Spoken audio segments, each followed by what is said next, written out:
Good morning, everyone. Good morning, Bante. Good morning. So shall we begin? Yes, Bante. Okay. Okay.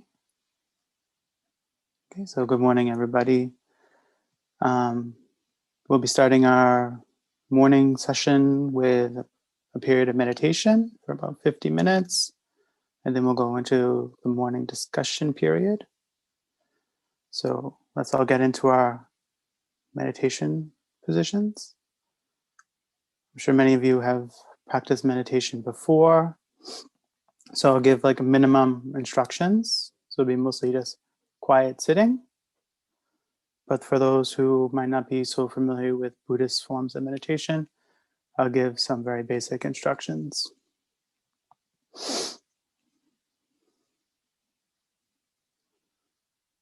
So you want to find a comfortable place in which to sit. This can be the floor, it can be a chair, it can be a couch, it can be a bed. Someplace that's very quiet, someplace where you won't be overly disturbed, someplace that you feel comfortable and you can relax and get into your practice. No matter where or how you're sitting, what is important is that you keep a fairly straight spine. This doesn't mean rigid or uptight, but you want it straight so the chest cavity can be nice and open, so you're not having ragged, struggling breaths.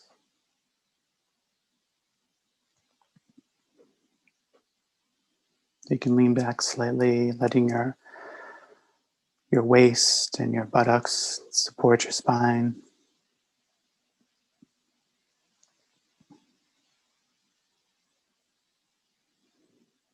You don't want to be slouching or leaning too forward.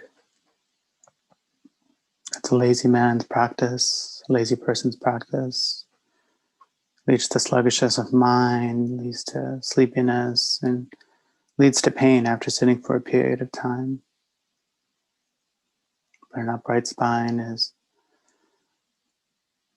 a gesture of wakefulness and alertness.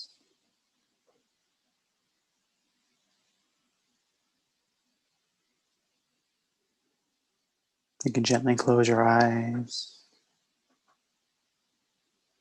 You can place your hands on your lap, right hand over left hand, palms up. Or you can place them on your knees.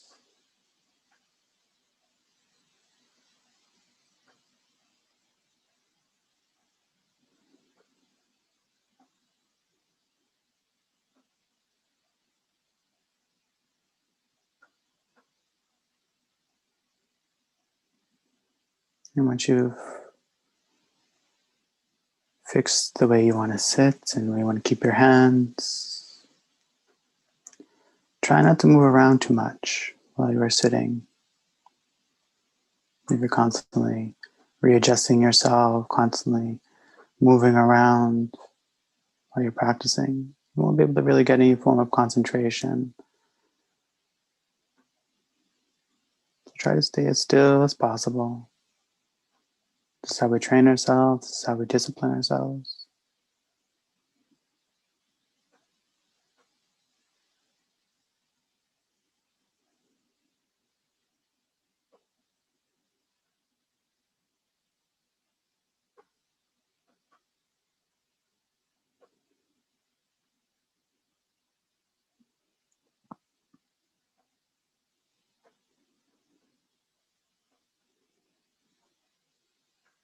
Now take a few deep inhales,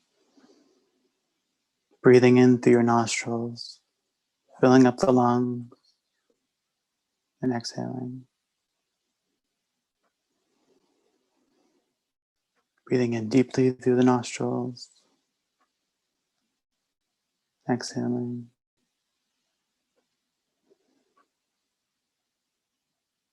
Breathing in, breathing out. And letting all thoughts from your morning fall away. Your morning, afternoon, evening, wherever. Just letting go of all those thoughts from your days.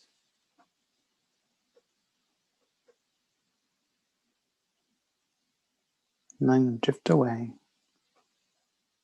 And also not planning anything for the future. Not what you're going to do after the meditation session or what Bhante is going to be talking about. Any questions you might have. Just letting all those thoughts go. Thoughts of the past, plans for the future. They have no importance right now.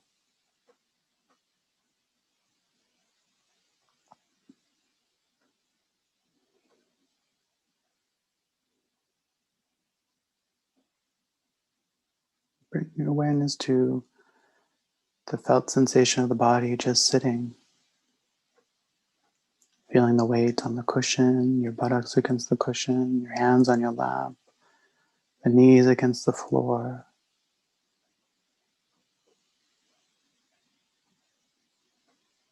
Instead of thinking about past or future, just bring your awareness to this present sensation of the body sitting.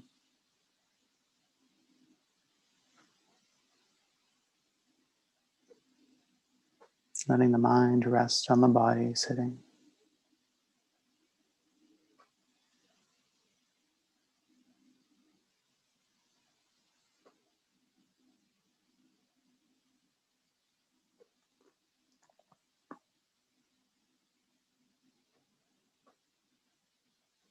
If you like, you can scan the body from the top of the head down to the tips of the toes, making your way down systematically, section after section, feeling the shape of the body, warmth, tingling, pulses, throbbing, heart beating, all these little sensations in the body, rising, falling up the chest or the abdomen, just bringing your awareness to the body.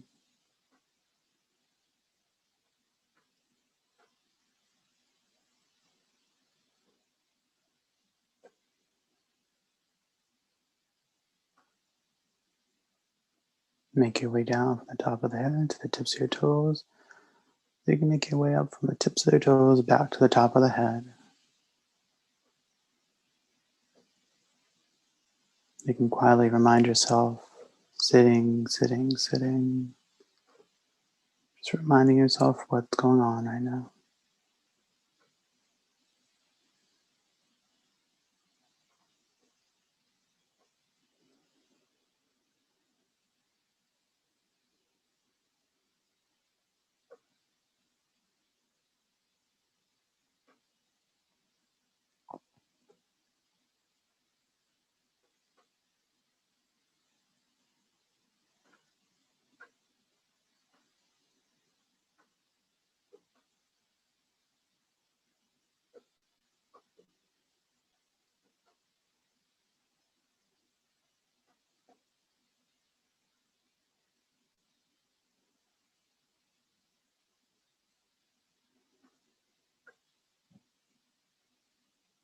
When you feel ready, after scanning the body once, twice, you take another few deep inhales and exhales, just as you did before, breathing in, breathing out through the nostrils.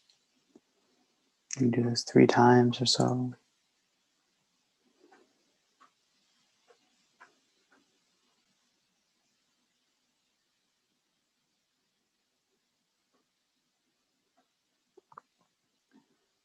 And then cease manipulating the breath. We'll be practicing mindfulness of breathing, using the breath as our primary anchor to the present moment. To do this, we don't need to change, alter, or manipulate the breath in any way. The body will take in oxygen on its own, so we don't need to do anything.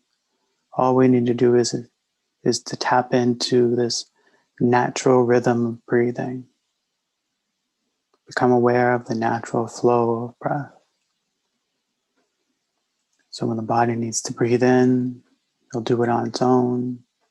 All we do is watch and be aware. Be aware that there's breathing going on There's an in-breath. The lungs get filled up, and then we exhale. Breathe in, and then breathing out. So to do this, we need to find a place where we can watch and observe. For some, it's the nostrils, the upper nostril, the tip of the nose, the lower nostrils, the top lip. For others, it's watching the chest and the abdomen.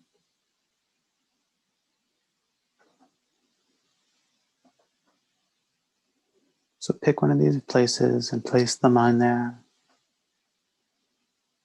Don't go jumping around to all these different places, but fix your mind on one place.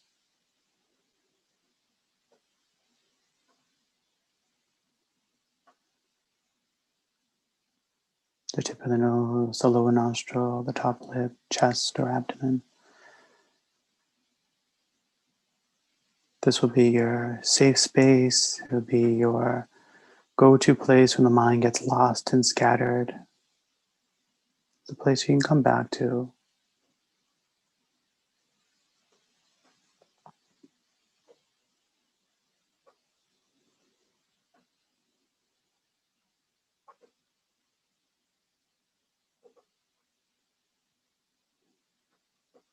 So no matter what happens, no matter what kind of distractions come up, whether it be sounds, whether it be pain in the body, whether it be thoughts in the mind, we don't get overly involved with any of these things.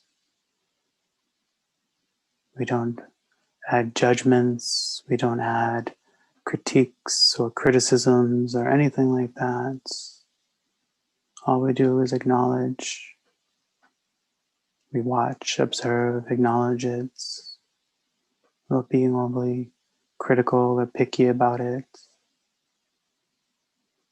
All we do is watch and see, just like we do with the breath. The breath, we just acknowledge and watch it. Breath comes in, breath goes out. Occasionally the breath might be longer, breathing in and then breathing out long. But we just watch and observe. We don't get involved. We don't make it into I'm breathing in, I'm breathing out. We don't add any of those things to it. We just watch and observe. So all the other activities that go along with us, whether it be thoughts, whether it be feelings, whether it be pain, whether it be memories or fantasies, we don't get involved with them.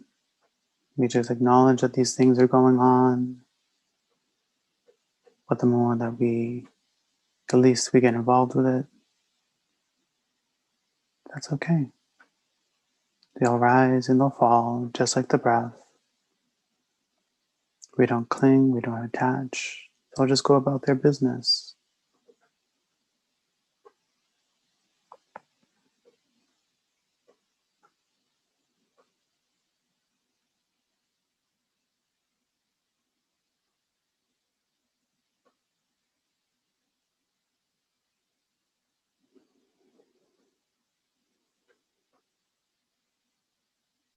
So if the mind gets lost, gets distracted, gets overly involved with all these activities,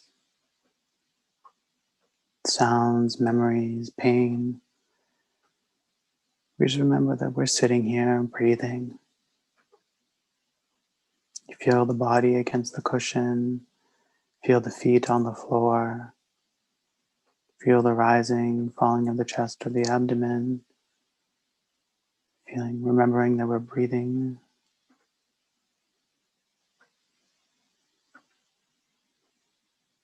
And just go back, start over again, continuing on with your practice.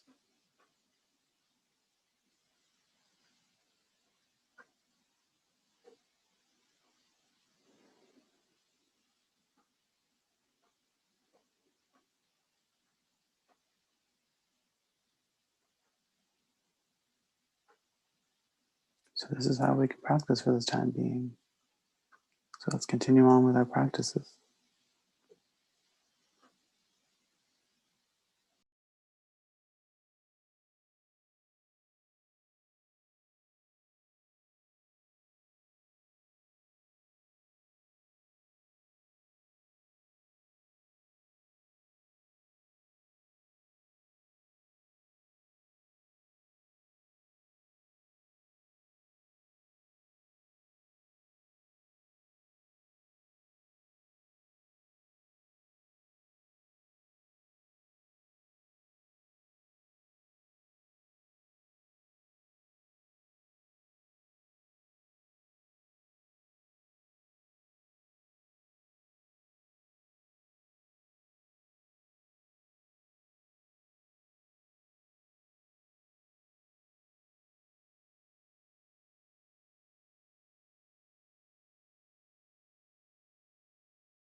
Now,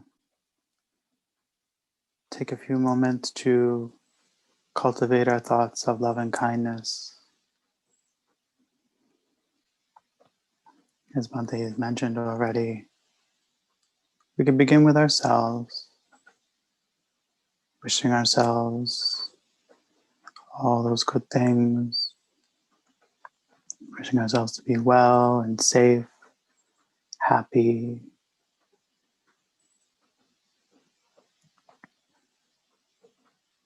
So you can see yourself in your mind's eye, sitting just as you are, and directing those thoughts to yourself. May I be well.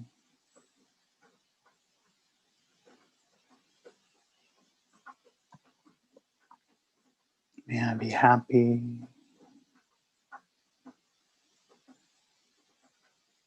May I be safe from harm. Whatever phrases resonate with you, as long as they're in the theme of kindness, of lovingness, compassion.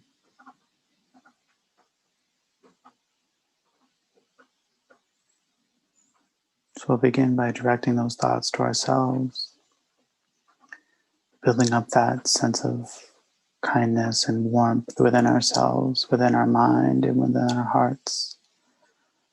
And from there, radiating that feeling out to all the beings, wherever they are, whoever they are, whether they're good, whether they're bad, it doesn't matter. We become a beacon, we become a radiator of loving kindness, sending out warmth to the rest of the world. Because just like ourselves, we wish all beings to feel this way, to feel love, to feel kindness,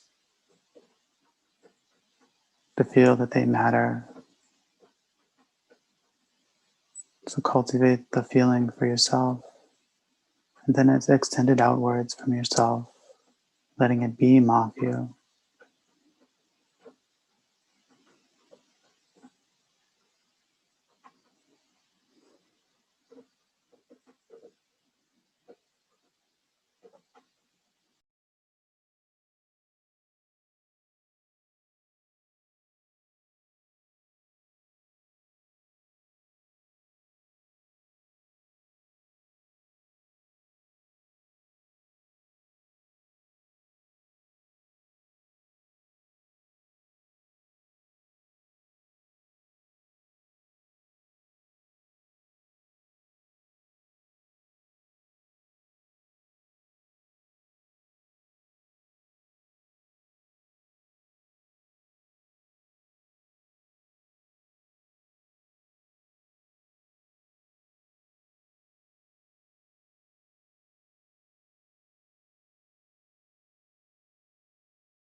Okay.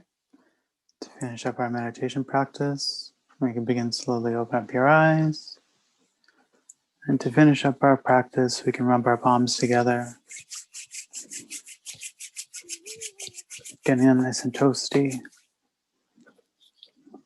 Rub your forehead, your temples, top of your head, back of your head, down the back of your neck, your shoulder blades, shoulders, upper back, lower back, down to your buttocks, your thighs and your knees, your shins and your calves. And if you've been sitting on the floor, you can undo your legs and give yourself a little foot massage. Just give yourself a little self-compassion, a little self-love.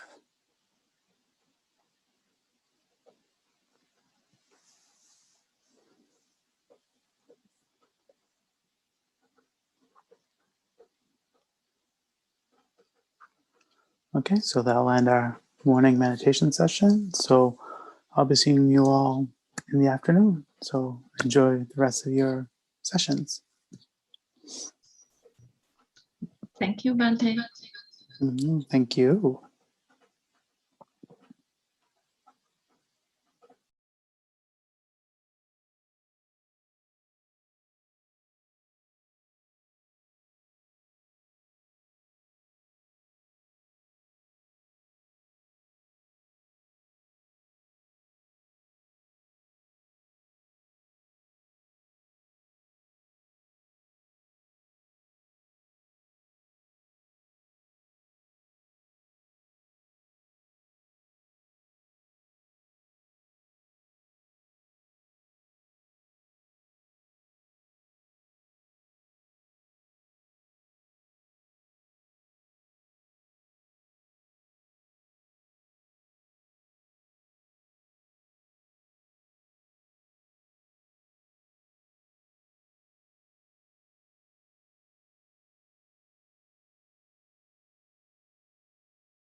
Okay, good morning, everybody. So is my voice coming through? Yes, Bante. Yes, Bante. Okay. So we'll continue first. We'll do the homage to the Buddha. Namo tassa bhagavato arahato samma sambuddhassa.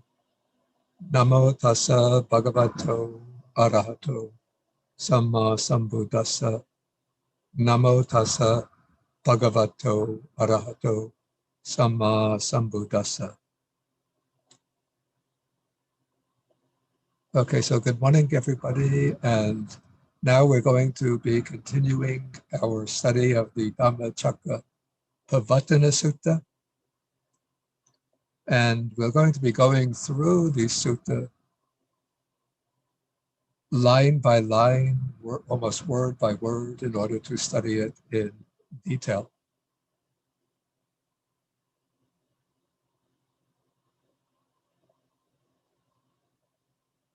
So I'm going to share my screen. Just close down.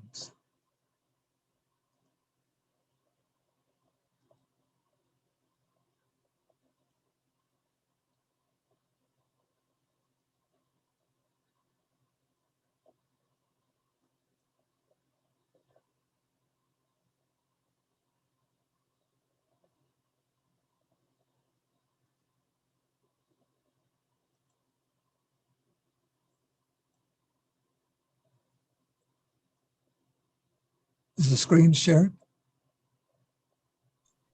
Yes, Bante. I get the message. Let me stop and start again. Okay.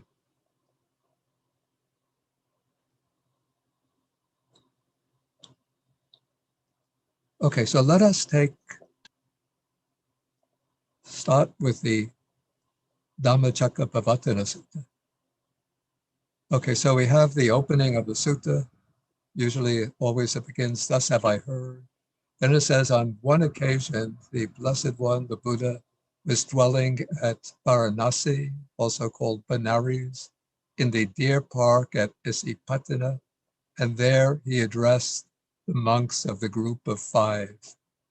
Okay, so now when we read this opening to the sutta, we can bring in, to understand it, the background story, which I related yesterday evening. So we know that the Buddha had walked from the site of enlightenment, the area around the Bodhi tree, walked for about a week or 10 days to the deer park outside of Benares with the intention of first teaching the Dhamma to this group of 5 monks or 5 ascetics who had previously attended upon the Buddha during the period of striving, when he was striving. And then when the Buddha realized that the practice of extreme asceticism was not the way to liberation, he abandoned that practice and resumed taking normal food till he regained his strength and his health. But when the 5 ascetics saw that he had given up those extreme ascetic practices, they thought that he had returned to a life of luxury, that he was soft, lazy, easygoing, and they abandoned him. And so now the Buddha has determined that he will first expound the teaching he has realized to this group of 5 monks. And at this time, even though the text refers to them as bhikkhu, they are not yet ordained as Buddhist monks because they're not yet followers of the Buddha. It seems that the word bhikkhu was used in that period not exclusively to refer to a ordained Buddhist monk, but the word bhikkhu comes from the Pali word bhikha, or Sanskrit bhiksha, which means food that one gathers as alms offering. And so many ascetics who gained their food by going on alms round were called bhikkhu, even though they had no relationship to Buddhism itself. So they will become Buddhist monks. They will become the Buddha's first monastic disciples. But at this point, they are just fellow ascetics who have not yet embraced the Buddha Dharma. And so now the Buddha opens by saying that there are these 2 extremes which should not be followed by one who has gone forth into homelessness. So the question might come up, why does the Buddha begin his discourse in this way, by speaking about the 2 extremes and then by introducing the middle way? The reason is to dispel the doubts and internal critique of the 5 ascetics, because we saw the 5 ascetics had rejected the Buddha because he gave up the practice of extreme asceticism. So now the Buddha first, before he actually discloses the content of his realization, he wants to show them the path that he had adopted as an alternative to the path of extreme ascetic practices, the path of self-mortification. So he begins by speaking about the 2 extremes that are to be avoided by one who has gone forth into homelessness. Sometimes it's said that what believe that the middle path should be avoided by all Buddhist followers, and therefore all Buddhist followers should give up engaging in sensual pleasures. But that is actually not the case. The Buddha has directed this particular formulation to those who have gone forth into homelessness, those who have left the home life in quest of liberation. Of course, there's a way to adapt this to people who are living the household life, but the way it's actually formulated literally, it's intended for the renunciants.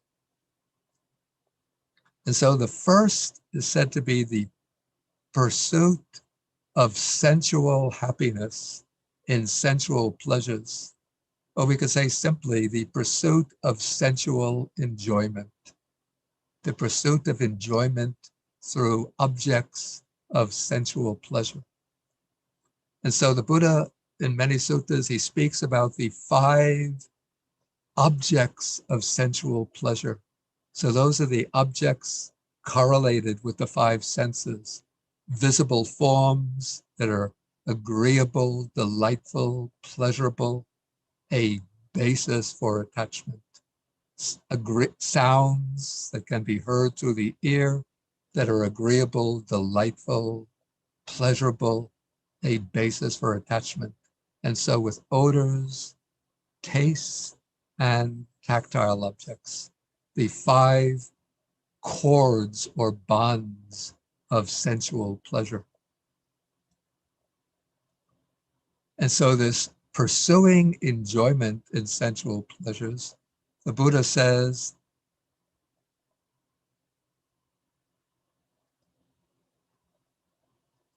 yeah, I have the Pali as well.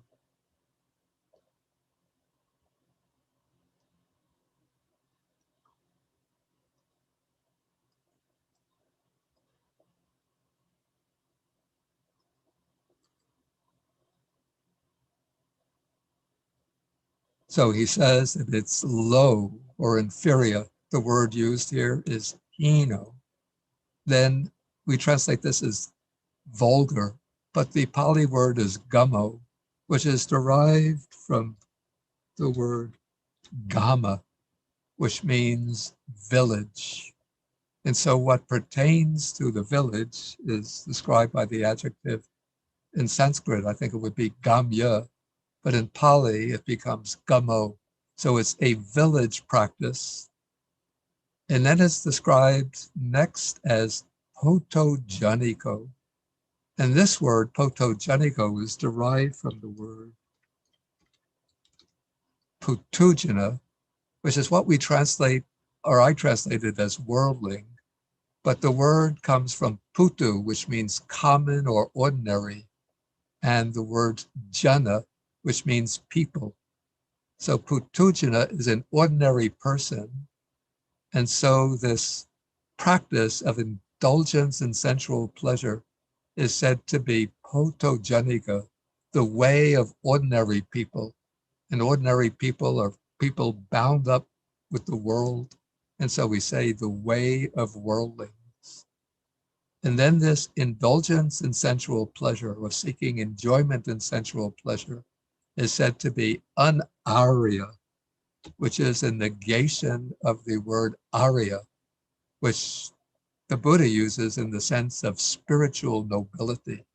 So a spiritually noble person is an arya, and that which is not the way of the noble ones is anarya. And then the last descriptive term is in Pali, an atta sanghita. Sanghita means connected with, related to, and the word atta means good or benefit, what is beneficial, and what is not atta or artha is anatta, which is unbeneficial.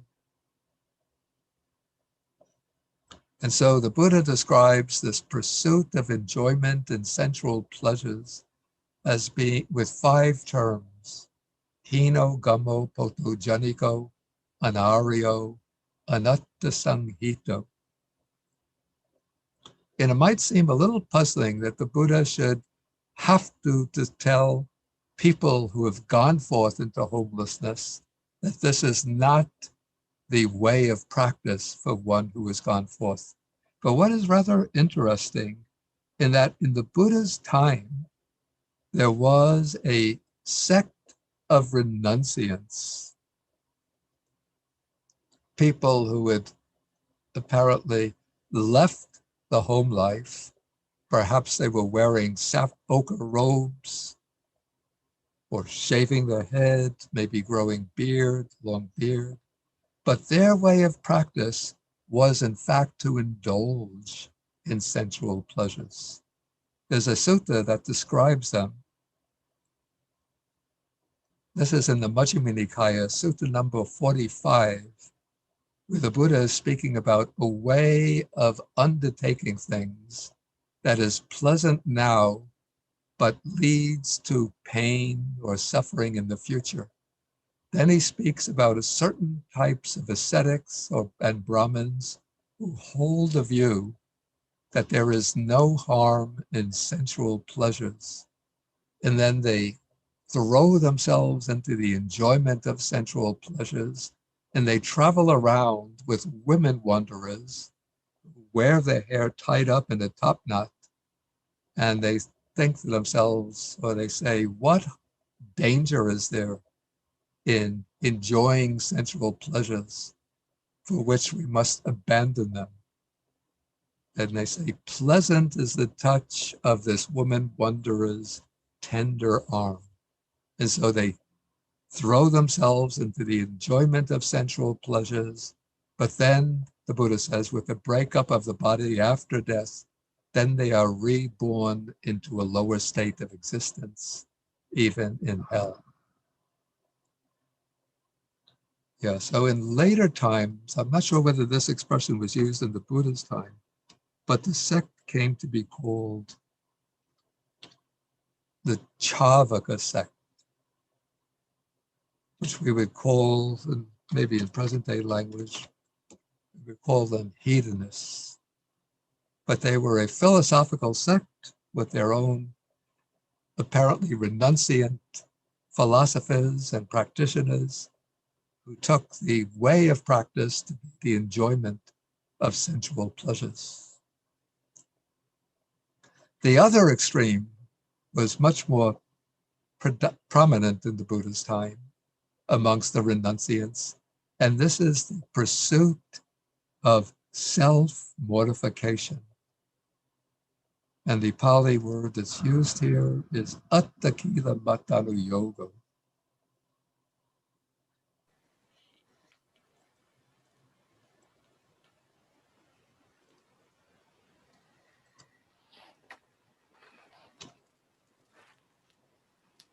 So atta is the self or oneself, and kilamata is fatiguing or wearing oneself out.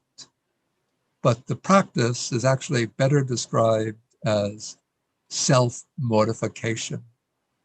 And the Buddha does not describe this way of practice as low, vulgar, or the way of worldlings, because it's not a practice undertaken by ordinary worldly people, but by those who have recognized the dangers and drawbacks of bondage to samsara, and who have entered upon the spiritual quest, seeking liberation, seeking enlightenment, seeking the attainment of nirvana. So they have the right aspiration, but they're going about it in the wrong way, with the wrong view and the wrong type of practice. And so the Buddha describes this path, this pursuit, as dukkha.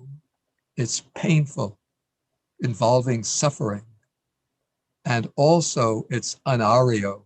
It is not the way of the noble ones, the spiritual noble ones.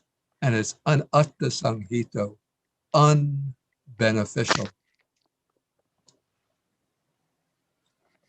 Okay, so those are the two extremes. And of course, the 5 ascetics that the Buddha is speaking to were those who were engaged in the second pursuit, the pursuit of self-mortification. So the Buddha is, with these words, he's steering them away, directing them away from their present mode of practice, telling them that this practice of self-mortification, which I myself followed to the ultimate limit, and which you yourselves are now engaged in, that is not the correct way to liberation. It is painful. It's not the way to the noble state, not the way of noble ones.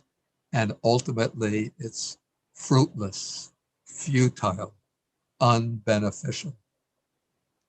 And now the Buddha is going to expound and to expose the way that he has discovered. And so he says, without veering to either of these extremes, the Tathagata has discovered, and the word that's translated here as discovered is abhisambuddha.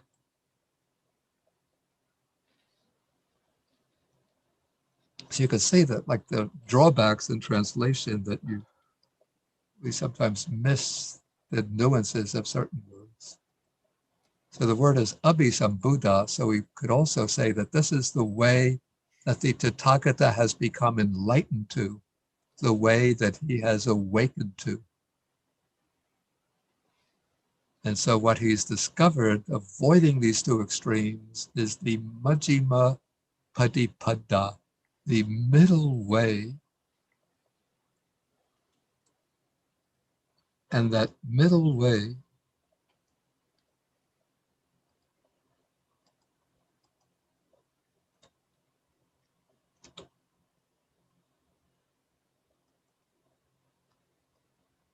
the Pali words are very beautiful, and the English words always fall short. So he says that this middle way is Chakku Karani. So Chakku are the eyes. This would be, of course, not the physical eyes, but the eye of wisdom. And it's Karani, making, creating the eyes of wisdom. And so it's translated here, gives rise to vision.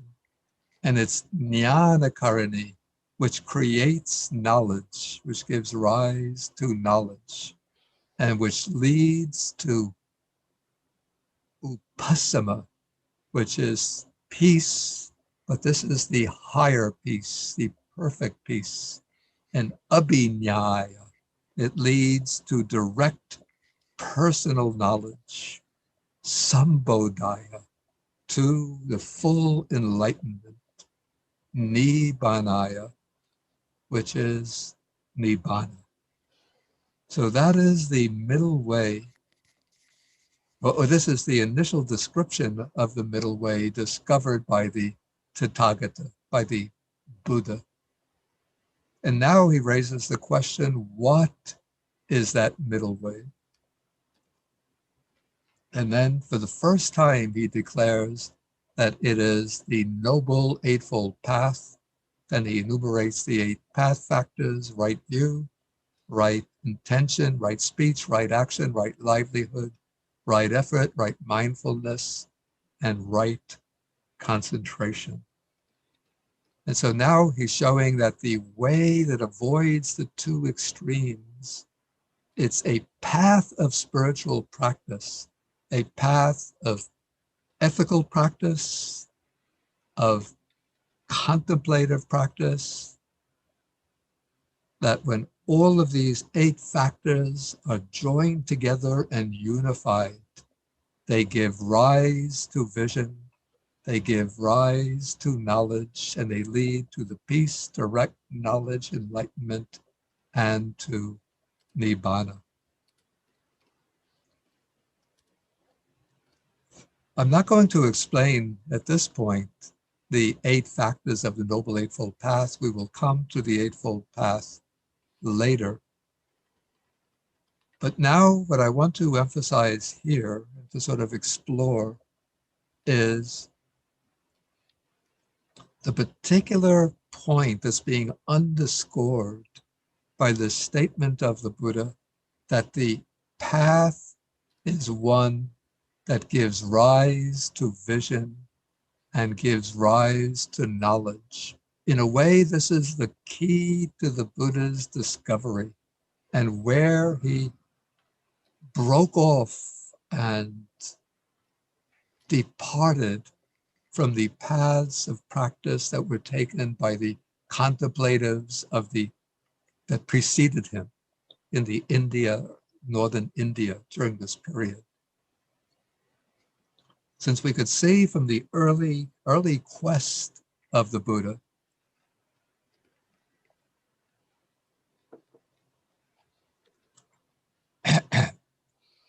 that there were two modes of practice followed by the renunciants of the period.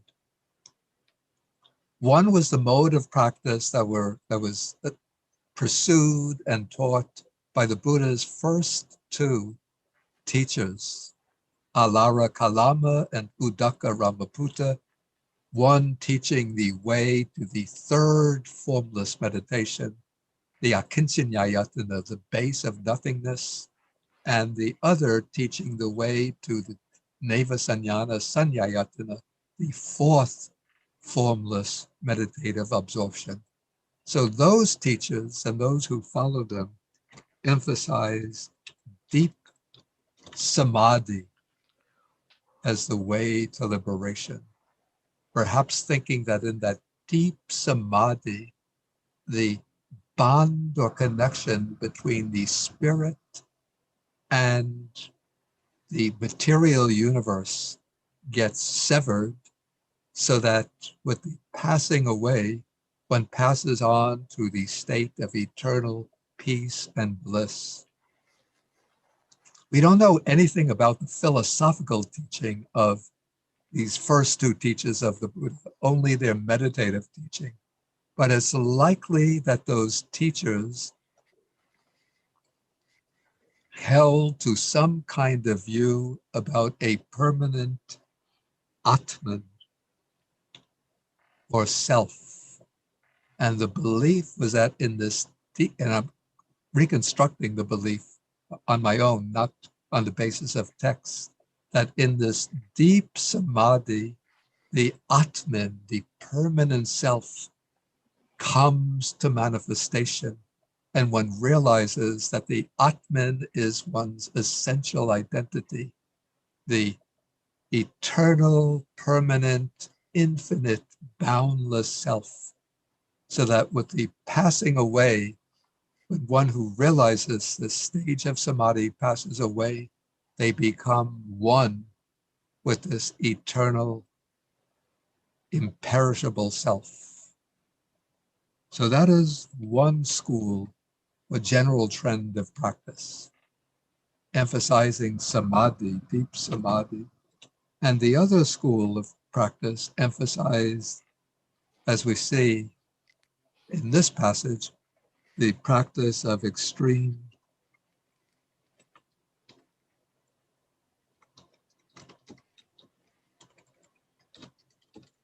asceticism or self-mortification.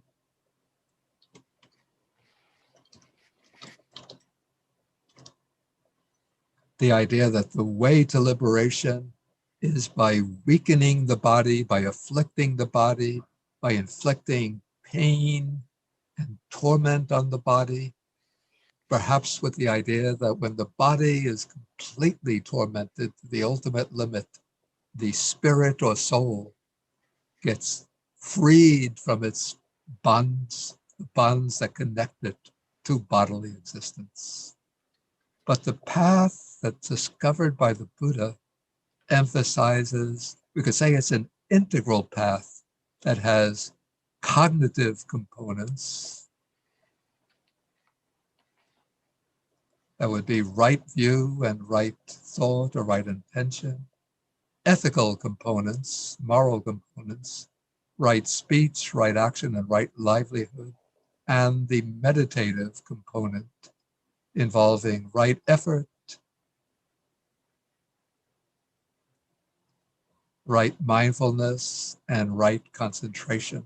So of course, right effort and right mindfulness are applicable to all the factors of the path, but usually they're grouped with right concentration.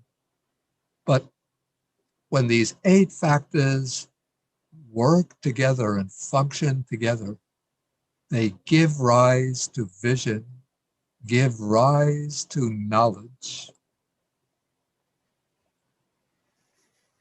And it is that vision, that knowledge, that wisdom, that insight that brings the direct knowledge, the abhinya, and sambodhi, the enlightenment that culminates in the ultimate goal, which is nibbana. We're running out of workable colors. Okay. And so we see throughout the Buddha's teaching, there's this constant emphasis on right knowledge, right cognition, on wisdom, which begins with right view.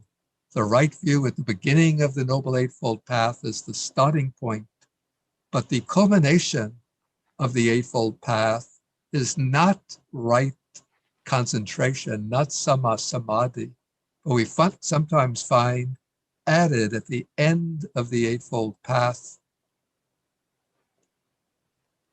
Yeah, this we don't need anymore.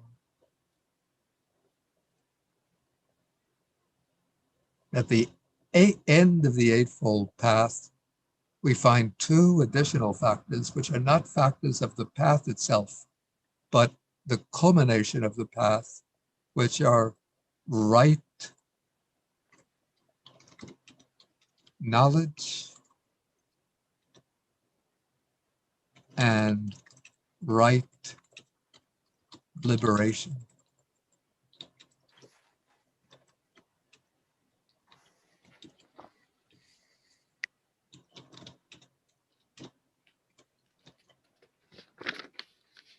Samajnana and samavibhuti.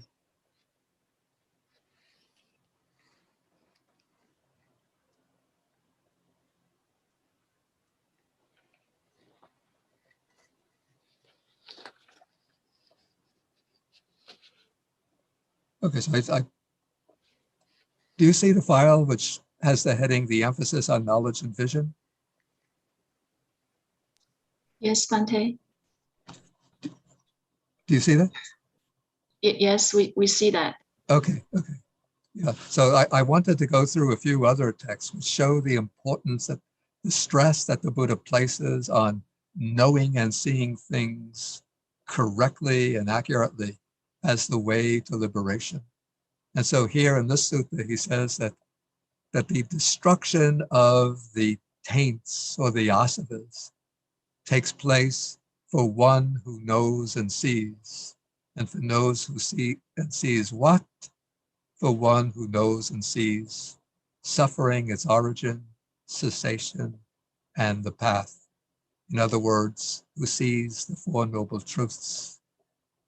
And so the aim of this practice of the Noble Eightfold Path will be to gain the direct knowledge of the 4 Noble Truths, samma jnana, the direct, full, personal knowledge of the truths, and that will bring about the destruction of the defilements, the asavas, the taints, and with the destruction of the asavas comes samma vimukti, right liberation.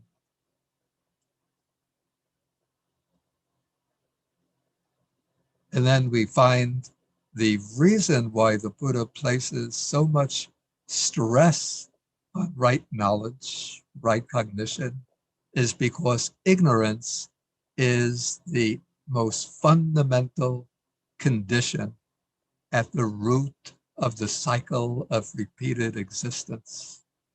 And so there is a sutta in which the Buddha says that a first point of the craving for existence cannot be found, before which there was no craving for existence. So as long as samsara has been going on through beginningless time, There has always been in us, in living beings, this craving for existence. And it is that craving for existence that drives the cycle of birth and death from one life to the next. It's sort of the craving for existence is like the battery that powers the cycle of repeated birth and death.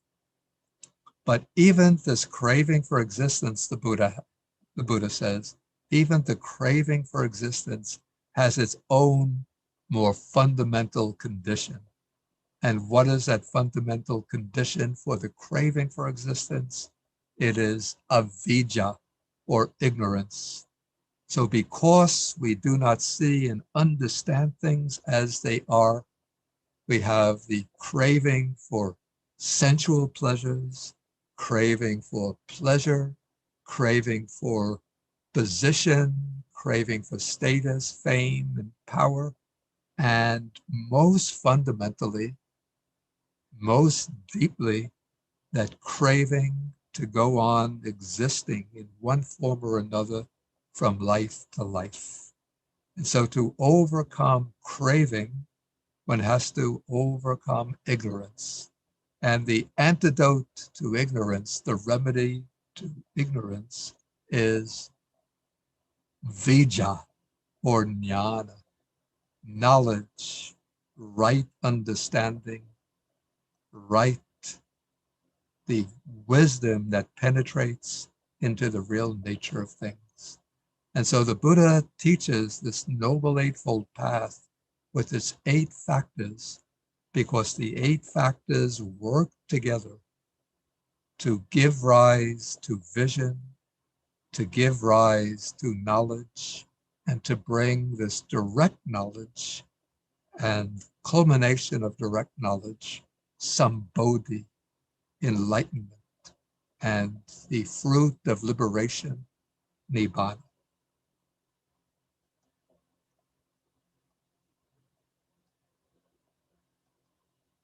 And so this takes us through the opening portion of the discourse. And now we're going to come to the next portion, in which the Buddha is going to expound the 4 noble truths. So an interesting shift takes place here, where the Buddha moves from expounding the Noble Eightfold Path as the middle way that gives rise to knowledge and vision.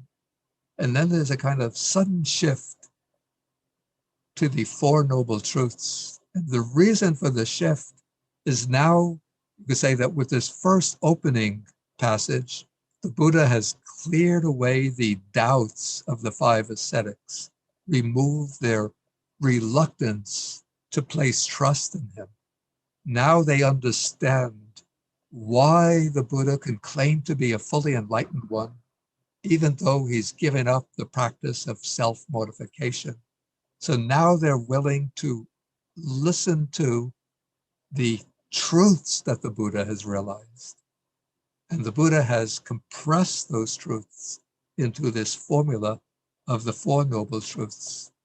So first I want to go through, before we come to the truths individually, I want to go through some general considerations concerning the 4 noble truths as a whole. So again, I'm going to go to this file of additional texts. So want to consider like why the 4 noble truths play such a decisive role in the Buddha's teaching. So the first consideration I have here is that these 4 noble truths formed the content of the Buddha's enlightenment. We saw this yesterday from the sutta where the Buddha explained the process that he went through on the night of his enlightenment. First, he gains the knowledge of his own past lives.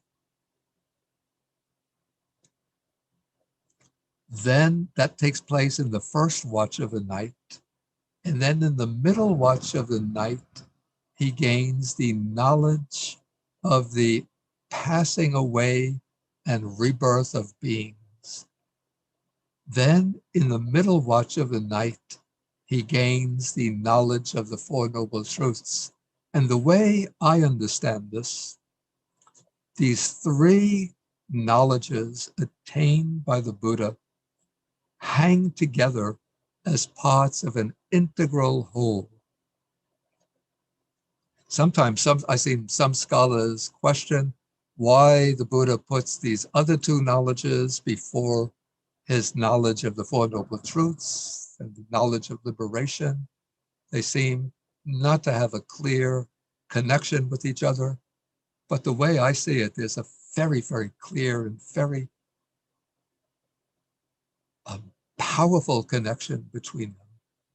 In that when he's recollecting his past lives over many, many existences, he sees how he's taken birth. He's gone through that ordeal of being expelled from the mother's womb, the process of childhood, then becoming a teenager, maybe teenager, the awakening of love, romantic feelings, maybe having a girlfriend, the girlfriend rejects him, disappointment, having to go through school, kindergarten, elementary school. If you've gone through that, you know what it's like. High school, all the tensions, competition with fellow students, going to college, having to cram for exams, write term papers, then getting a job, getting married, marital conflicts, bringing up children, the kids don't do what you want, maybe unemployment, job dissatisfaction, then you get old, fall sick, and die over and over and over again. So that's really bringing out the dukkha in his own previous lives. Then he looks out with the divine eye and he sees maybe some people, the height of success, wealthy, powerful, famous, but oppressing others, cheating, ordering the death of others, launching wars to expand their territory, passing away and taking rebirth, the lower realms in hell, and seeing the sufferings of the beings in the hell realms, the ghostly realm, the animal realm. So now the range of dukkha, the understanding of dukkha, is being extended from his own experience to the experience of others. And so when he comes into the last watch of the night, he has this, all of the momentum of his wisdom has built up through direct encounter with his own suffering and the universal suffering of all sentient beings. And so then he can realize the Four Noble Truths in the last watch of the night. So that becomes the content of the Buddha's enlightenment. And not only for our Buddha, Gautama or Shakyamuni Buddha, but he says for all the Buddhas of the past, future, and in other world systems at present, all of them who become fully enlightened to things as they really are, all become fully enlightened to the Four Noble Truths as they are.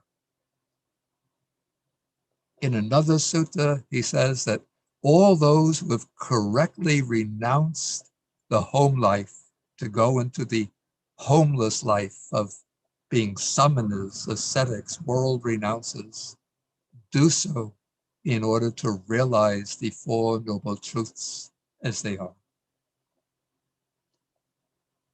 Then there's a sutta, famous, well-known sutta, often quoted, in which the Buddha is dwelling in a Singsapa tree.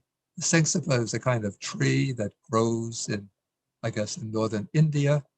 And then the Buddha reaches down, he picks up a handful of leaves, and then he says to the monks, the leaves in my hand are few, but the leaves overhead in the trees in this grove are far more numerous. And so the things that I have directly known but not taught are far more than the things that I have taught. And why haven't I taught those many other things? Because they don't lead to enlightenment and nibbana.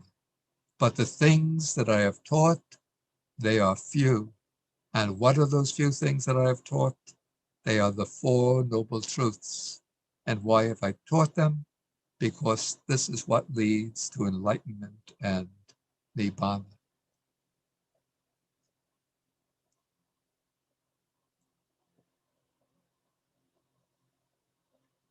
Okay, and then, this is a very important passage where the Buddha says that it's because of not understanding and not penetrating four things that you and I have roamed and wandered along this long journey of samsara.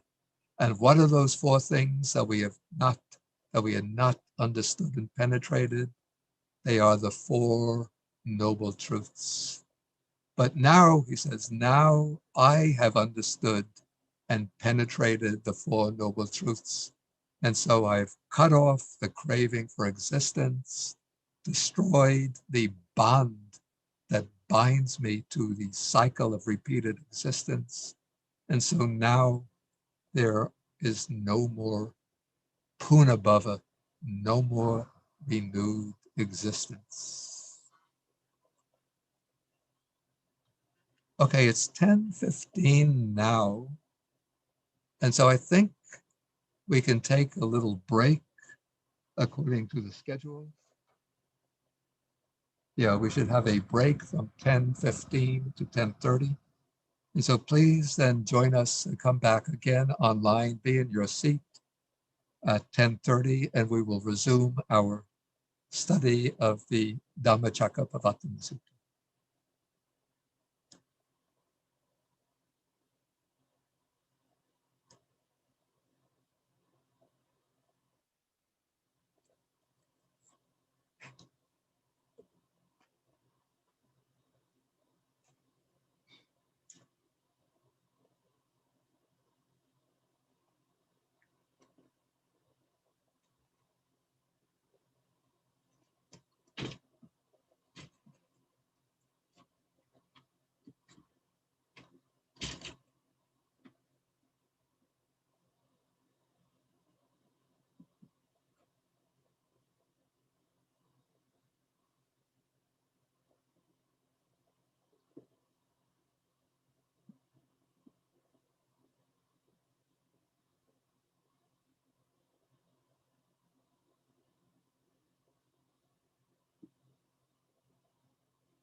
Are we ready to resume?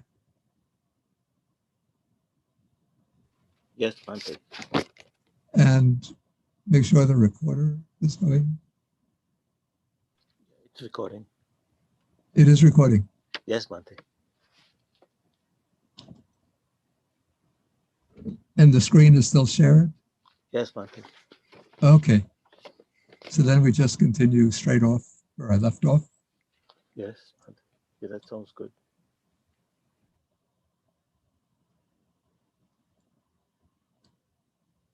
Okay, so we're just going through some general considerations of the Four Noble Truths. And just as one other passage that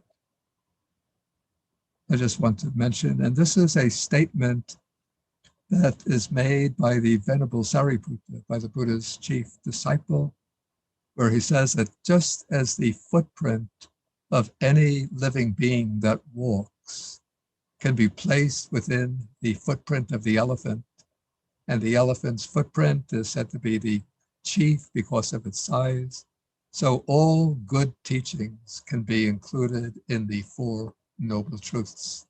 So you could say that the Four Noble Truths is a kind of all-comprehensive, vastly comprehensive teaching in which many other teachings of the Buddha can be incorporated. So we could say that within the Noble Truth of suffering, of dukkha, we include in the first discourse, the Buddha mentions the five aggregates, and then we can come to the entire analysis of human individuality by way of the five aggregates goes into the truth of dukkha. The six sense bases, eye, ear, nose, tongue, body, and mind goes into the truth of dukkha. In the truth of origin, besides craving, we can include all of the different groups of defilements, as well as karma. So karma, defilements and karma together can be included within the origin of dukkha. And within the truth of the way or the path, besides the Noble Eightfold Path, we have all the other different formulations of the practice, the four foundations of mindfulness, and so forth.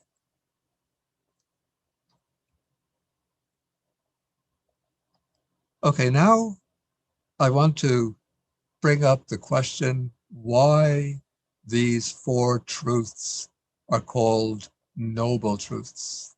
So in Pali, they are called Arya Satya, which technically it's what we call in Pali grammar, it's a compound. And the compound can be taken in different ways. So we have two explanations of Arya Satya found within the suttas themselves. So there's one sutta which says that these truths are called noble truths because they are real. And the Pali word they used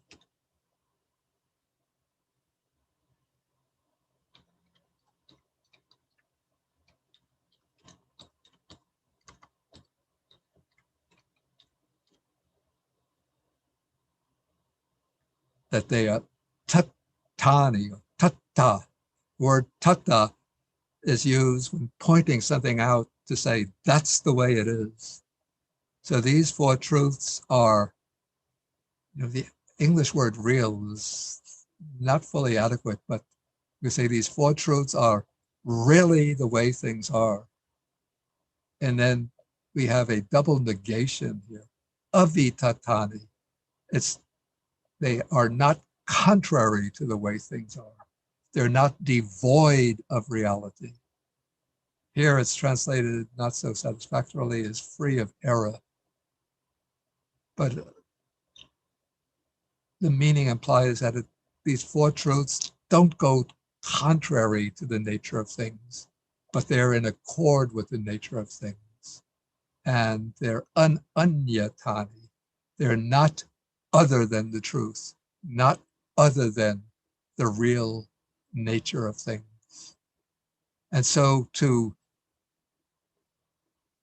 understand and to penetrate these four noble truths, the way I would understand it, requires a certain maybe courage, a certain integrity, a certain willingness to face the truth of things.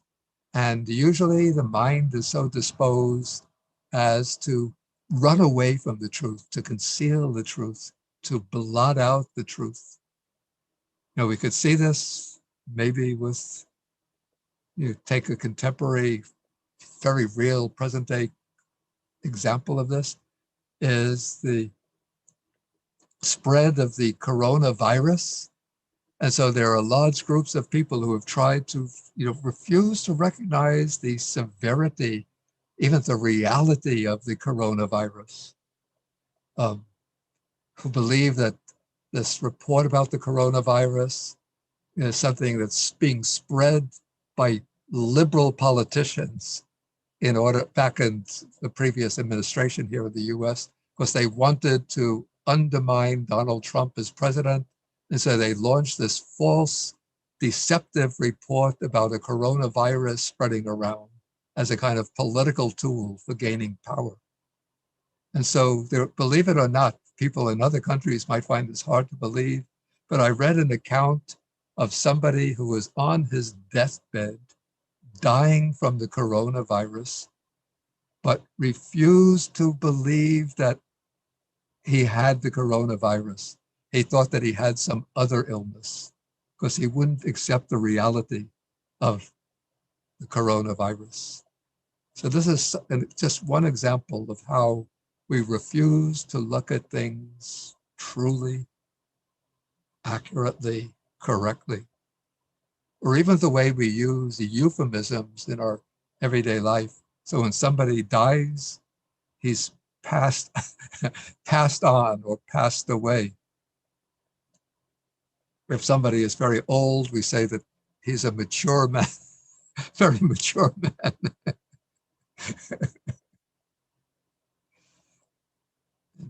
And when people grow old, I know that women will dye the hair, will put on makeup to conceal the wrinkles.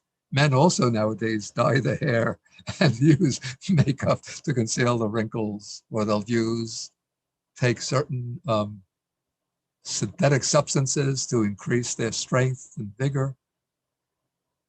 So often we try to turn away from facing reality, from looking at things as they are. And so to be willing to see things as they are requires this, we call this inner strength, the strength of wisdom, the strength of moral courage, of integrity, of a willingness to be faithful to the actual nature of things. And so the truths that disclose the real nature of things are noble truths. Okay, a second explanation of noble truths is because the Buddha teaches them. And so this sutta says that in this world, with all of its many different types of beings, with devas and brahmas and mara and so forth, the Tathagata, that's the Buddha, is the noble one. And the truths, these are the truths that the noble one teaches. And so therefore, these are called noble truths.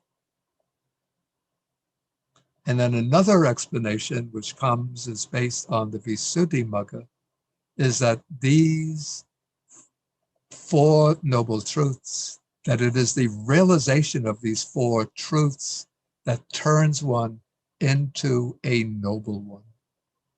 So before one directly realizes the Four Noble Truths, one is still, we could say, a person on the path, still a practitioner, but not yet a noble practitioner.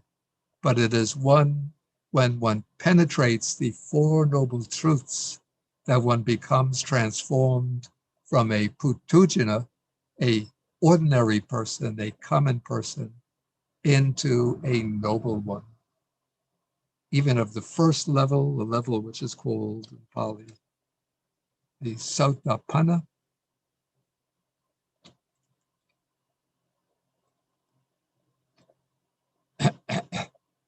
This is the stream enterer, the first level of enlightenment.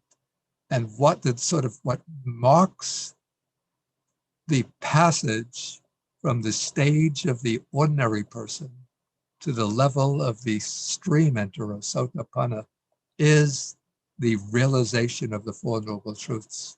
So when one realizes the Four Noble Truths, then one becomes a noble one of the first level. And as one penetrates the Four Truths at deeper and deeper levels, one moves to the second stage, the third stage, and finally the fourth stage of the noble ones, the Arahant, the liberated one. And so there's a common passage that we find in these suttas where the Buddha encounters a group of people who will be receptive to the teaching.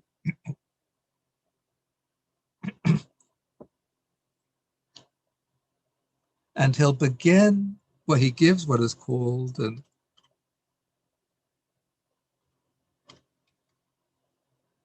I remember.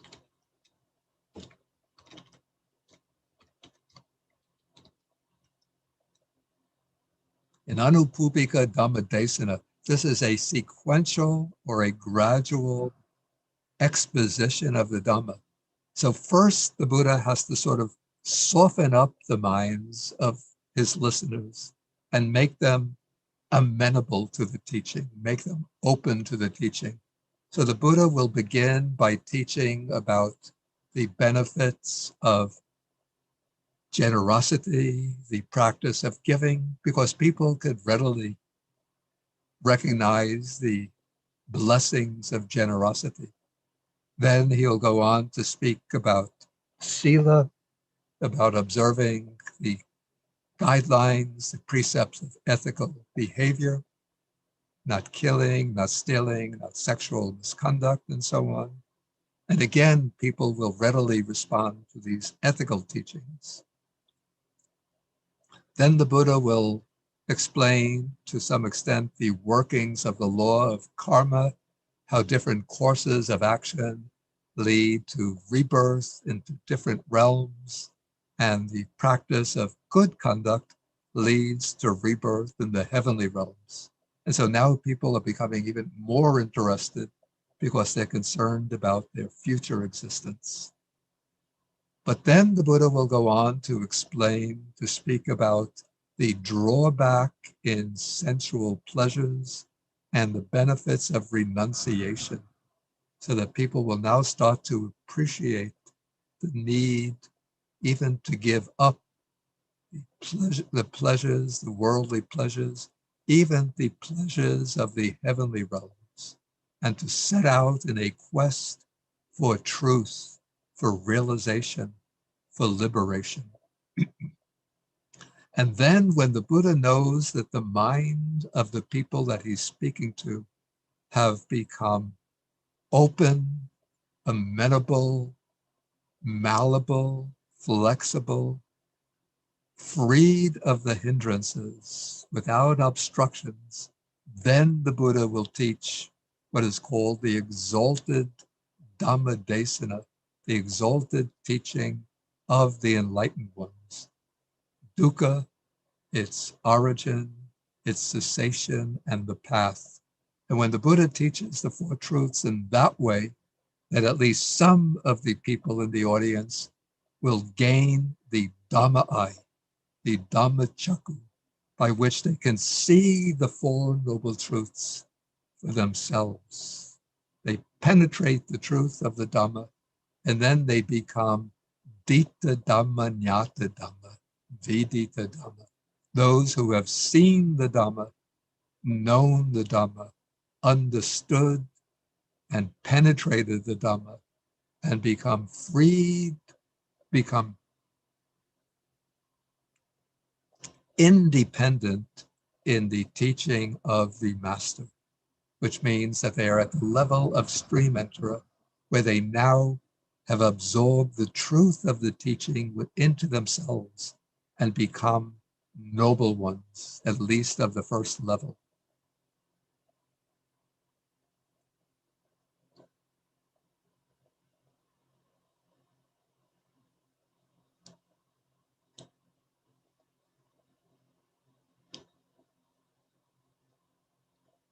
Okay, now I wanted to speak about the structure of the Four Noble Truths, because there's a pattern underlying them. I had this in one of my files.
Okay, I could do this on my own anyway.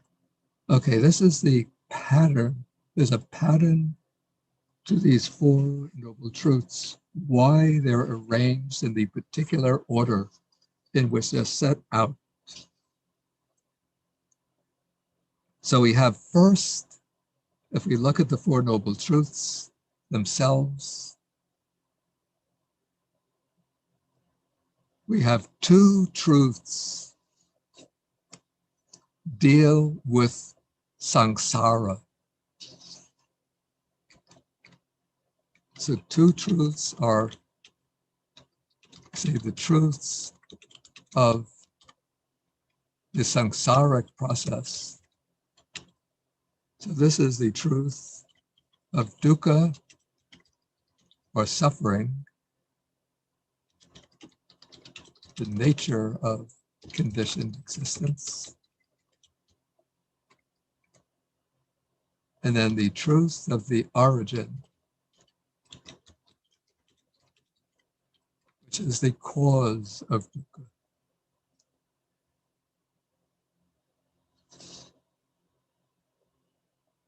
Okay, so we have these two truths, and both of them are the truths of describing the samsaric process, and they're related as they're set in a cause and effect relationship, whereas dukkha is the effect or the result, and the origin, the cause of dukkha, which we'll see is craving, and more broadly, the other defilements, is the cause. So these are the truths of the samsaric process.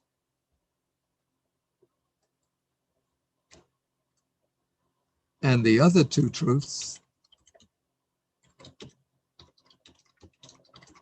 are the truths of world transcendence, so we could say transcending the samsaric process. This is the truth of cessation of dukkha, which is nibbana,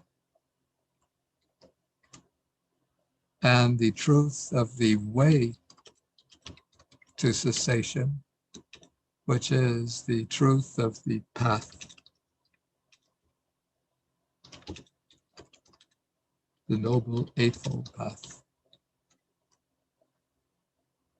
And again, these two truths are set out in a kind of cause and effect relationship, whereas the cessation of dukkha, liberation, is the effect or result, and the path, the Noble Eightfold Path, is the cause, or maybe we could say the means, leading to this result.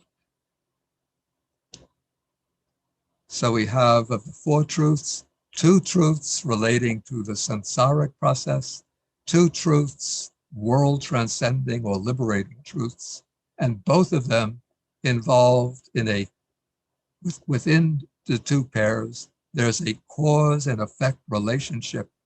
But the question comes up, might come up, why does the Buddha begin with the effect rather than with the cause? Normally you would think, in the way we understand cause and effect relationships, you begin with the cause, and from the cause you trace out the effect, you draw out the effect.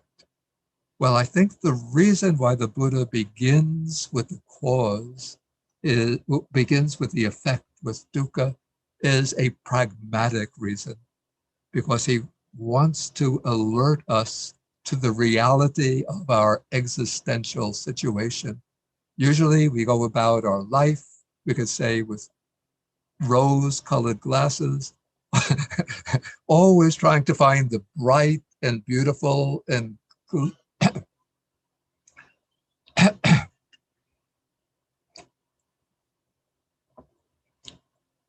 the bright, beautiful, and sunny side of things.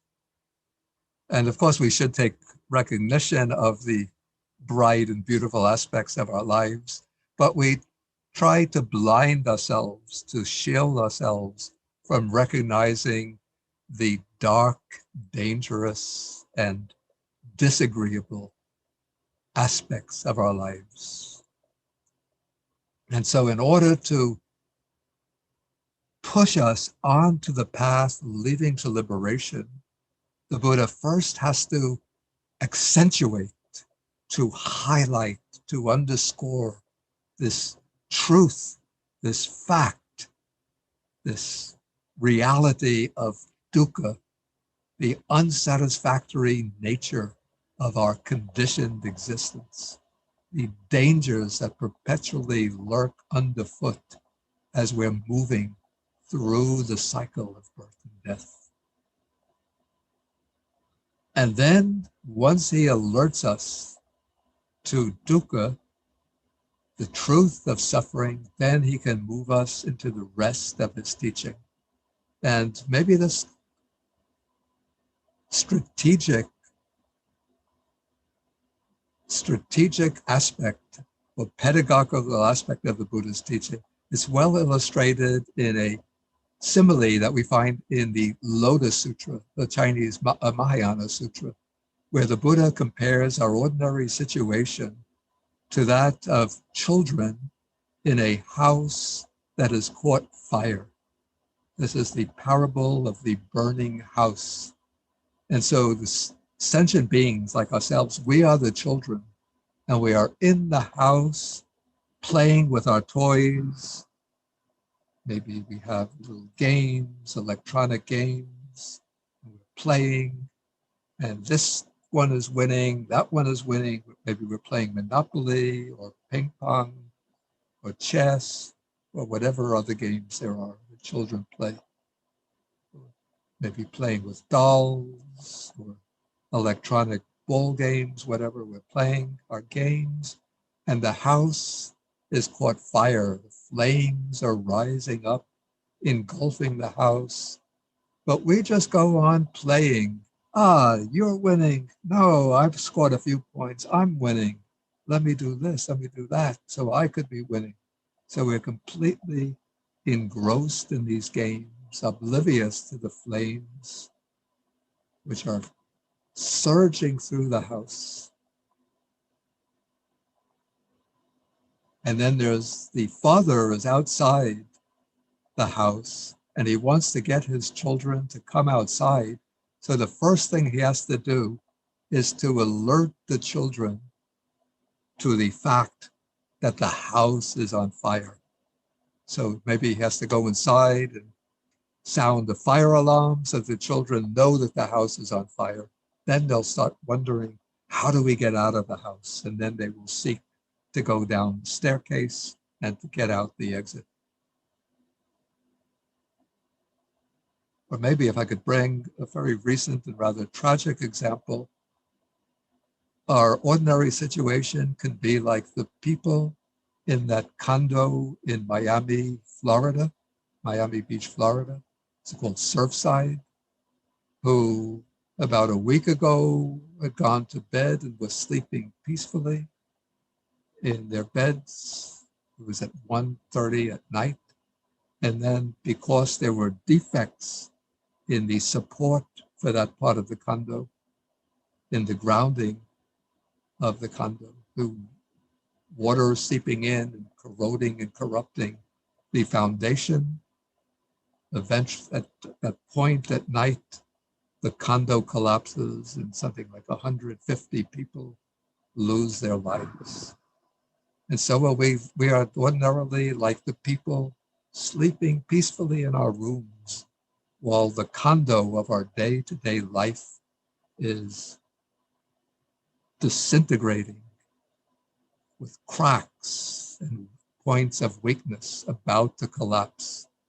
And so the Buddha, unlike the owners of that condo, alert us, the residents of the building. The foundations are weak, disintegrating, cracked. Get out of the building while you can. So the Buddha first alerts us to the truth of suffering.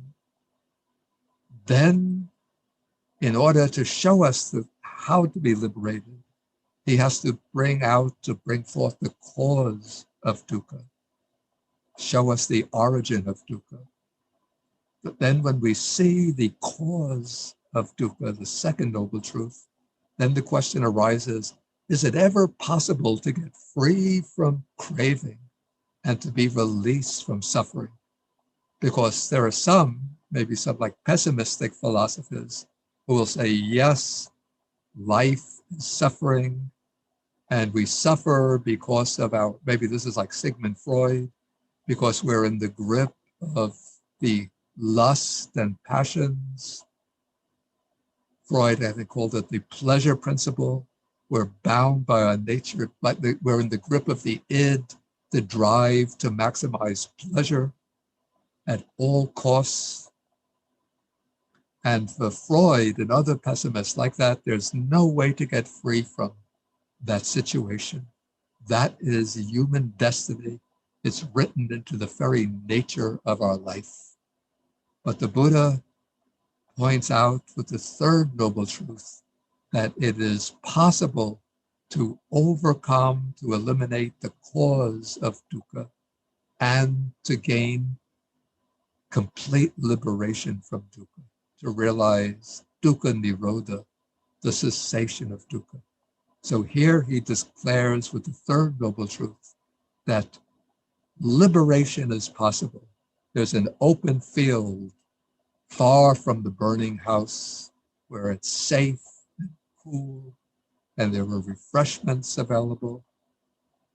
But to get there, the Buddha says you have to cultivate, develop the causes leading to that state of liberation. That is, you have to walk the path to the cessation of dukkha, and then the Buddha points out what is that path, the Noble Eightfold Path. Okay, with this, I've covered the material that I intended to cover this morning, and I would be willing to take questions on the material that I've covered, but also I have to give myself the license to, if questions are raised about points that I'm going to cover in the afternoon session or tomorrow, then I will just say, please be patient and hang on till the afternoon or tomorrow. Okay, so if you know the way to raise the questions, then you know that you go to the participant box and you would click the symbol for the hand. So first of all, I see Chi, and you lower your hand and you unmute.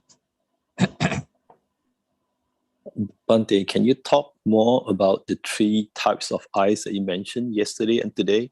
The divine eye, the Dhamma eye, and the Buddha eye. Okay, yeah, that's really a bit tangential to the subject that I'm treating, but just to deal with it, the text mentioned 5 kinds of eyes, actually. There's the fleshly eye,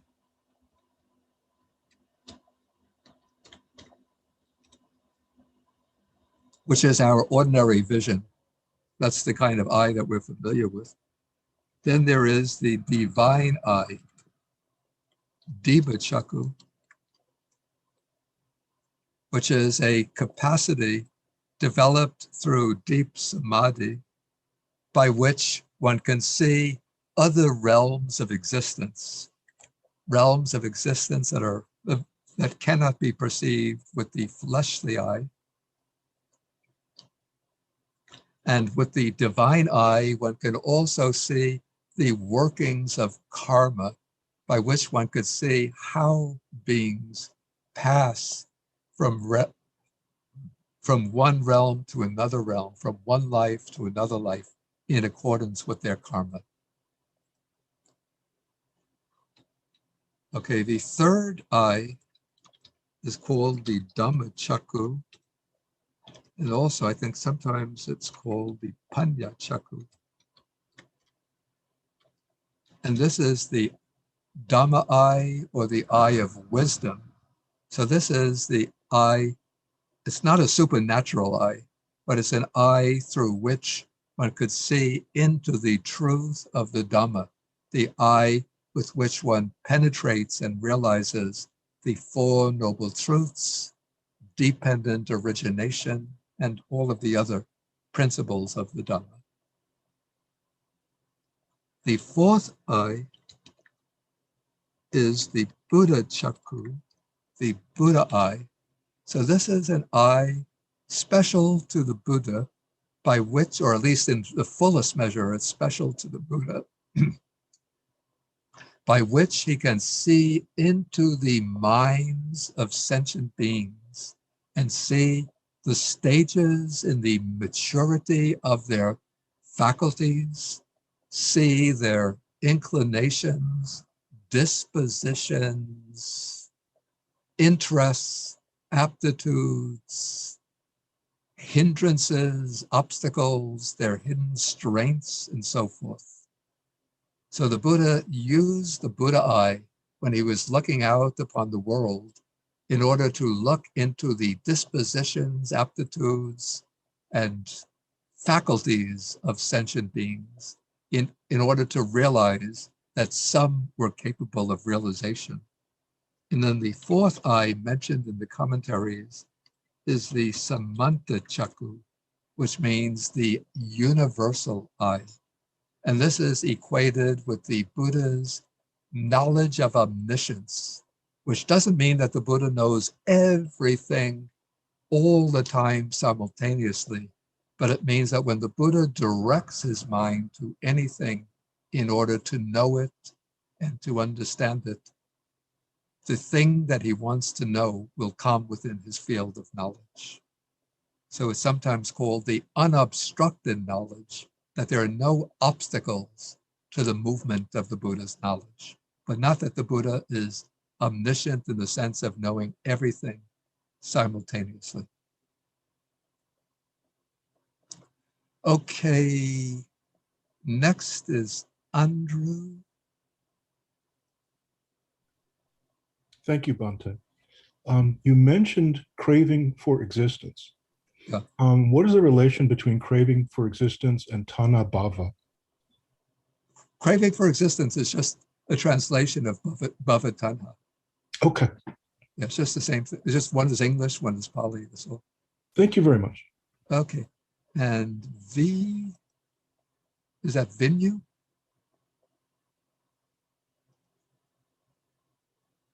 You have to unmute. Can you Okay. hear me? Yep. Yeah. Can you hear me? Yep. Yeah. Yes, Bhante, in regards to the first watch and the second watch, where the Buddha is under the Buddha tree, I wonder, I mean, is he in Samadhi or in Kanika Samadhi, or he came up from Samadhi, then he contemplate, he saw his past life? Is that So what kind of samadhi is the Buddha in Yes. when he has the recollection of past lives? Yes, and also I this, believe that it is a kind of upachara samadhi. okay. Because if the Buddha was he first develops the fourth jhana as the basis for that knowledge. But in the fourth jhana, there's no vitakka vichara. So it seems, and there's no sort of differentiated activity of the mind. So it seems within the jhana itself, he cannot be having that knowledge. So it seems that he would have to come out from that knowledge and sort of the afterglow of that knowledge. He's still in a kind of samadhi, but it's not the deeply absorbed samadhi. And then but it's still a very powerful and clear state of mind, which he can then use to recollect the past lives and to see the passing away and rebirth of beings. And that would be like many lifetimes, because That's what it's only 4 that's what hours. the text says. Okay. Yeah, that's what the text says. Many, many hundreds and thousands of lives. Okay, Okay. we'll have to move on because other people have questions, so we have to give everybody a chance. So this is Shokuchi. Yes, thank you, Bhante. Regarding the story of Buddha's awakening that we read last night, I was wondering what the Pali word was that you translated into English as intoxication. Intoxication with youth, intoxication with health, and intoxication with life. Yeah, that Pali word is Madda, M-A-D-A, which probably because Pali and English have some distant connection in the family of languages. So it might be related to the English word mad. So it's Madda. And then it's also related to the word for an intoxicating substance, which is madhya, which you could see in Sanskrit is madhya, that which induces madness or intoxication. Thank you very much, Bhante. Okay, and then Achan Kovilo.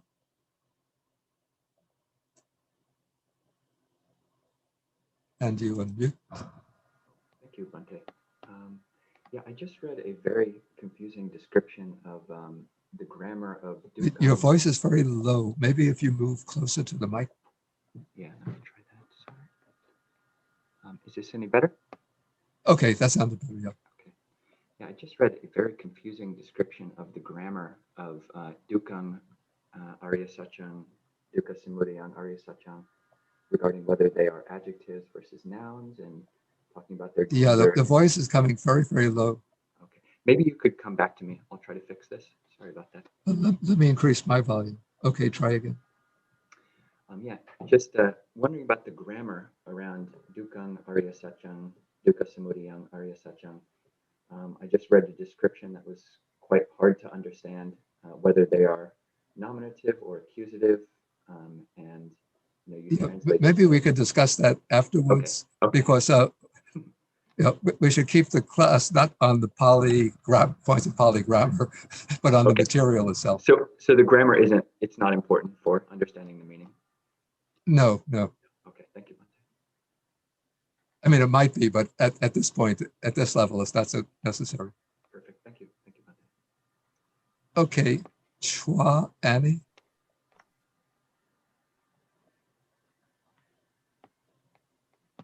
You unmute. Hello, Bante. Okay. My question is also about the three knowledges that the Buddha gained Yeah. during the Night of Enlightenment. You were saying that the first two knowledges had a very strong connection to the third knowledge, which was the one that brought him through the samsaric journey. Yeah. So do all arahants have to go through the same stage, or do they just have to have the third knowledge? Because the third knowledge is the knowledge of the Four Noble Truths and the destruction of pains. But do they all have the same knowledge of karma and rebirth as in the first two knowledges? Okay. Yes. So I'll just repeat the question since I'm also recording it. So the question is whether to achieve arahatship, one has to go through the previous two knowledges, the knowledge of one's past lives and the knowledge of the passing away and rebirth of beings, or can one go sort of directly to the third knowledge? Yeah, it's not necessary to go through the other two knowledges. There are different, the texts speak about different sort of classes of arahants, and a relatively small group are called the Tevija arahants. That is, those who have all three knowledges. But it certainly is possible to go from a satisfactory level, a base level of samadhi, into the practice of insight or vipassana, and then to reach the different stages of paths and fruits up to arhatship without having those two prior knowledges. But my supposition would be that if one does gain those two prior knowledges, they would serve as a very powerful incentive for realization of the Four Noble Truths. So that is probably why at least a number of the prominent disciples of the Buddha achieved the three knowledges. In fact, when you read the poems of the elder monks and nuns in Therigatha and Therigatha, so many of them will describe themselves as having, in verse, they say, in the first watch of the night, I recollected my past abodes. In the middle watch of the night, I gained the divine eye. And in the third watch of the night, I broke through the mass of darkness. And now I am liberated from all further becoming, something like that. Okay, now we'll take Roland. Thank you, Bhante. So when you were talking about hedonism and Hatha Yoga, you used the Nikaya, I call it chapter and verse, and then the name of the school. Could you write those out for me, please? The name of the school of the hedonist school?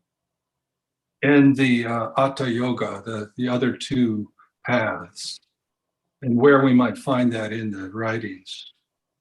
Yeah, the other school, which actually maybe it developed as a formal philosophical school after the time of the Buddha. Do you see the screen? I do, yes, sir. Okay, so that is Chavaka, which is based on the word charu, which means sweet, pleasant. So the Chavaka are the ones who were devoted to sweetness, to the sweetness of enjoying sensual pleasures. And I believe that they denied any kind of existence after death. So actually we could see that they had predecessors in the Buddha's time who were called Nattika Vada. The view that there was no existence after death. And so they would hold that the purpose of life is to, while we have the chance, to enjoy the pleasures of the senses to the utmost. And we find an advocate of that point of view in the Majjhima Nikaya, Sutta number 75, Magandhya. He was a wanderer who held the view that the six sense faculties should freely roam amongst their objects of enjoyment, that we shouldn't make any effort to control or restrain them, but we can just abandon ourselves to the enjoyment of sense pleasures. And then he heard that the Buddha was teaching restraint of the senses and disciplining the drive towards sensual pleasures. And then he became engaged in a dialogue with the Buddha, and the Buddha eventually transformed him and abolished or overcame his view, removed his view of sensual enjoyment. And then that wanderer became a follower of the Buddha and achieved arhatship. So the school is called Chavaka, but the word, I believe, comes after the time of the Buddha. And what the practice of self-mortification, that you see right here is called Attakila Matanu Yoga. I think you could see that here.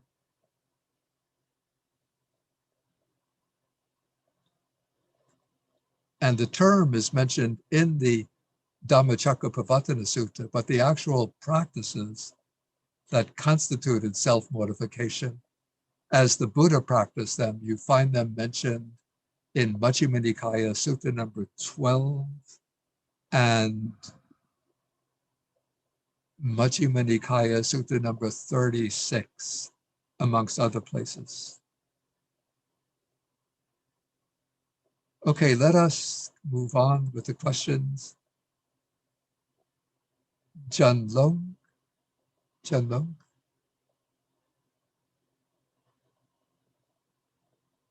No, I don't see anymore. So Laura Sander. What are the, once the obstacles are removed, what are the exalted practices and teachings? Say again. Once the obstacles are removed, what are the exalted Dhamma Dasana or the advanced teachings or paths? Yeah, that is what the Buddha, those are the Four Noble Truths. Yeah, so the text says when the person's mind is free of obstacles, then the Blessed One taught that exalted Dhamma teaching of the enlightened ones, of the Buddhas. Then it just says dukkha, samudaya, nirodha, maggo. The dukkha, its origin, its cessation, and the path. That's what it is. Okay, Jan Long.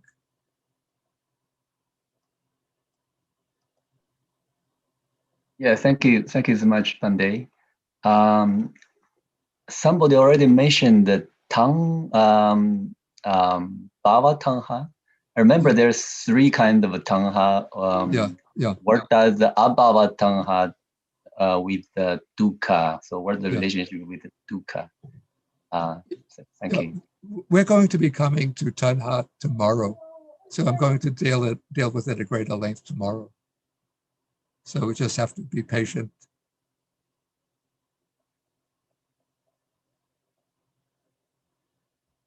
Okay, I don't see any further questions.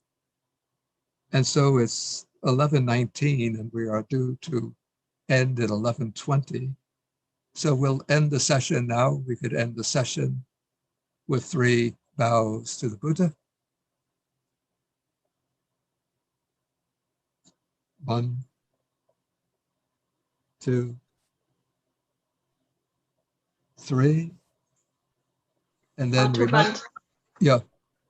remember to come back from 1:30 to 2. We'll be having a period of walking meditation. That's especially for people on the East Coast who have had lunch, maybe taken a little rest, and to sort of reactivate the mind. So 1:30 to 2 will be walking meditation. And from 2 to 2:40, we'll have a sitting meditation. And then starting at 2:40, we'll resume the explanation of the Dhammacakkappavattana Sutta. Okay, so thank you all for participating and hope to see you this afternoon on our Eastern Daylight Time. Thank you, Bante.